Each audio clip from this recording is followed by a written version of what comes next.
Greetings, children, and welcome to Wings of Fire Discussion, where I discuss topics in our favorite book series and the good, the bad, and the in-between.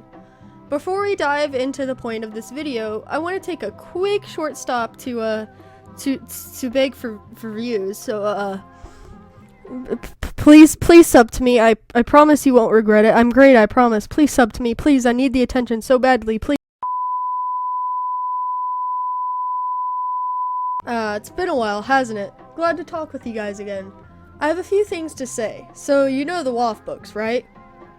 I mean, why wouldn't you if you're watching this video? I mean, if you aren't familiar with WAF, I don't know how you managed to get here, but, hi? Dragons? There's a specific thing I'd like to bring up from the second arc of our beloved dragon books. Oh, yeah, spoilers, duh. So, if you don't like that, then, thank you for trying. See you next time, A love triangle between Moon, Quibbly, and Winter.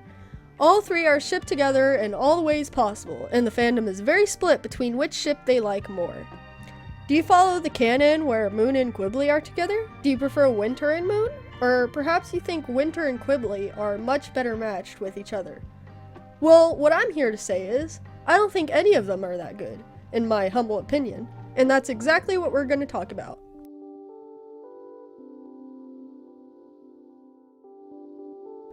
So, what we have are two dumb guys crushing on a dumb girl, to sum it up. They're both trying to win her over, yes, and this is all well and good. Domestics are interesting like that, yes, but poor Moon is stuck in the middle of it. She's already very stressed with being able to see the future, reading minds, having a giant, evil, lonely, sad, pathetic old man in her head, and two dragons fighting for a relationship with her doesn't exactly help. There are two possibilities on her side. Either get with Quibbly or get with Winter. Simple, yes? And of course, the canon chose Quibbly. And while they are pretty good for each other, yeah, sure, I don't think it was the best direction the plotline could have gone here. Do I think Winter should have been with her? Well, no. They definitely seem like a cute dynamic, and Winter could learn a lot from Moon and vice versa. I think these two would definitely argue a lot more, and Winter, being the angry idiot he is, would mess up and say the wrong things a lot. But wait, if I don't like either of these ships, then who does Moon go with? Well, exactly, no one. I think Moon should have declined both of them. Let me explain where I'm coming from. Moon has these two toppling over her, and it's really unfair for her that she feels obligated to choose between one of them. She shouldn't have to, and the fact that she did is a missed opportunity for a good message to readers. This message being that you shouldn't fall to pressure, and you shouldn't feel forced to get with someone and or have to choose between friends. So, does this mean Quinter is the ship I like? Well, let's see.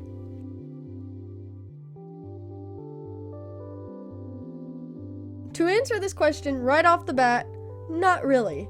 Like I said, I don't ship any of these. Quinter is a very cool concept. I could see how it could work well within the writing should my idea for how things should have gone down be canon. I'll tell you how I'd rewrite it at the end, so stay tuned for that. I don't see a problem with it at all, although much of the fandom dislikes it, and a lot of them do like it as well. I get it, they get along well, and they have their running joke of being in a relationship even though they are just friends. The only thing is, I think they are better as that, just friends. While it's a very cute ship with a very nice dynamic, so many books have main characters get into relationships with other main characters, and we could use a little nudge of, hey, friends don't always have to fall in love, they can have a good cute relationship with being just friends. As this friends to lovers trope is so terribly overused, and it's frankly unnecessary. This also fits under Moon in them as well. The trope can be cute if it's done sparsely, but at this point we are so far beyond sparse, I hate to say it. But even worse than the oversaturated friends to lovers, there's the love triangle trope itself, which is what this whole thing is. I really dislike love triangles. They're always a mess of conflict and heartache, and usually filler if the book is not centered around it. I find them boring, honestly. It is very hard to do a love triangle right, and sorry Tui, but my man, you didn't pass. This love triangle is, of course, a side story that very much feels like it keeps getting remembered and then forgotten several times.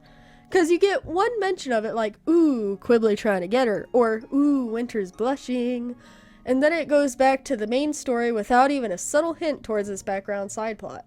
And it does this more than once. It makes me feel really disconnected from it. And the outcome of it all wasn't even that satisfying.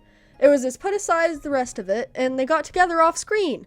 At least show us what happened in the characters' thoughts, man. So that's my issue with this little side plot.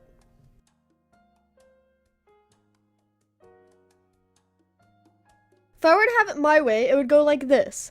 Quibbly and Winter would still go after Moon, but Moon is very uncomfortable with it, as she was already, and eventually she finally stands up for herself, having gained more confidence from the events of the main story, assuming we've passed through the arc.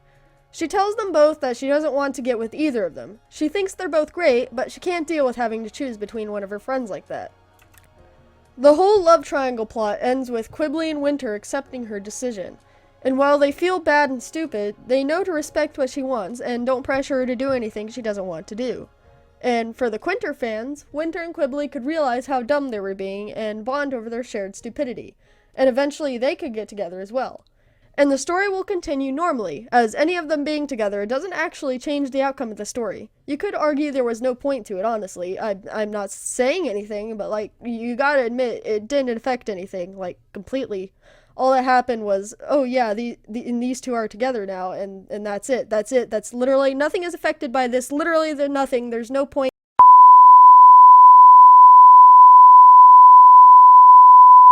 Well, that's all I had to say for today. I hope you enjoyed listening in.